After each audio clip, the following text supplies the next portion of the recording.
اللہ الرحمن الرحیم صلی اللہ علیہ حبیب سیدنا محمد وآلہ وسلم۔ السلام علیکم دوستو، آج میں جو آپ کے ساتھ کچھ باتیں شیئر کرنا چاہ رہا ہوں وہ بیماری ہے، ایسی بیماری، وہ خطرناک بیماری بھی ہے، اور اس سے بہت سے لوگ جو آج کل اس چیز سے سفر ہیں۔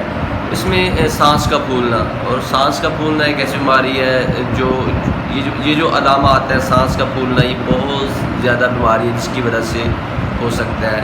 جیسے کہ آپ بیٹھے بیٹھے سانس پھول سکتا ہے، یا چل رہے ہیں یا کچھ کھا رہے ہیں، اس وجہ سے بھی یہ مسئلہ کب سے آپ کو یہ آپ نے دیکھنا ہے، یہ پرانا ہے یا کتنی دیر سے ہے، یہ وقت کے ساتھ کم ہو رہا ہے یا زیادہ ہو رہا ہے۔ اور یہ چیز اس کے علاوہ اس کے ساتھ جو سانس کے ساتھ اس کے علاوہ کوئی مسئلہ ہے ساتھ، وہ بھی دیکھتے ہیں ہم۔ تو اس میں جیسے کہ سانس پھولنا، یہ آپ کو اگر آپ کا میٹابولک ڈس آرڈرز ہے، آپ کے نمکیات میں کمی ہے یا زیادتی ہے، اس وجہ سے بھی ہو سکتا ہے۔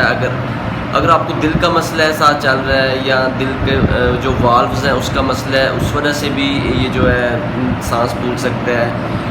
اگر آپ کو گردوں کا مسئلہ ہے، اس وجہ سے بھی، اگر CKD پیشنٹ ہوتے ہیں اس وجہ سے بھی پانی جمع ہو جاتا ہے اور جسم میں، اس وجہ سے بھی سانس پھول سکتا ہے۔ اس کے علاوہ اگر آپ نے بہت زیادہ لمبا سفر کیا ہے، جہاز کا سفر کیا ہے یا بس کا سفر کیا ہے، اس وجہ سے بھی اگر سینے میں درد ہے تو اس میں کلاٹ بن جاتا ہے، پلمونری ایمبولزم اس کو بولتے ہیں، اس وجہ سے بھی سانس کا پھول جاتا ہے، اور یہ بہت خطرناک بیماری جان لیوا ہو سکتی ہے۔ اس کے علاوہ اگر آپ کا ایکسیڈنٹ ہوا ہے، کوئی فریکچر ہو گیا ہے بونس کا، یا اس وجہ سے بھی یہ سانس پھول سکتا ہے۔ اس وجہ سے بھی یہ سانس کی جو نالی ہے اس میں جو بلڈ لے کے آتی ہے، وہ اس میں کلاٹ آ جاتا ہے، اور یہ بھی بہت زیادہ سینے میں درد ہو سکتی ہے۔ اگر آپ اسموکر ہیں، پرانے سگریٹ پی رہے ہیں، اس وجہ سے بھی COPD پیشنٹس ہیں، اس وجہ سے بھی یہ سانس کا مسئلہ ہو سکتا ہے۔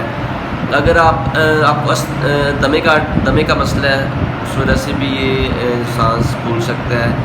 تو اگر آپ کو جگر کا مسئلہ ہے، جس میں جگر آپ کا جیسے ہیپاٹائٹس ہے، اس وجہ سے بھی سانس پھول سکتا ہے۔ وہ کچھ لوگ ہیں جس میں سائیکوجینک ہوتے ہیں، جس کو دماغ کا مسئلہ یا ڈپریشن کا مسئلہ ہے، اس وجہ سے بھی یہ سانس پھول جاتا ہے۔ تو یہ ڈفرینٹ کازز ہیں سانس پھولنے کی۔ اور اگر آپ کو دل کا، جیسے کہ ہارٹ اٹیک ہے یا انجائن ہے، اگر آپ چلتے ہیں تو آپ کے دل کی دھڑکن تیز ہوتی ہے، آپ فیل کرتے ہیں ساتھ سانس پھول جانا ہے، اس وجہ سے بھی یہ سانس مسئلہ ہو سکتا ہے۔ اور آپ کو گیسٹرائٹس، آپ کو بہت زیادہ موشن لگے ہوئے ہیں یا وومٹنگ ہے، اس وجہ سے بھی، اس کے بعد میں یہ جو نمکیات میں چینجز آتی ہیں، اس وجہ سے بھی سانس پھول سکتا ہے۔ تو یہ جو میں نے آپ کو مین جو چیزیں بتائی ہیں سانس پھولنے کی، یہ وجوہات ہو سکتی ہیں۔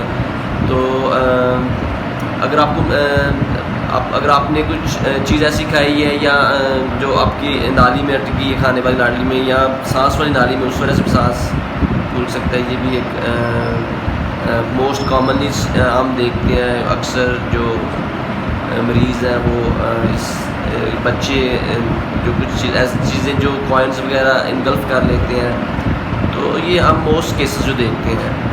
تو کریں، اور جو اپڈیٹس ہیں، نیو ویڈیوز ہیں، اس آپ کو دیکھنے میں ملیں گی، آپ کو نالج میں اضافہ ہوگا۔ اس کے ساتھ ہمیں اجازت دیں، اللہ حافظ۔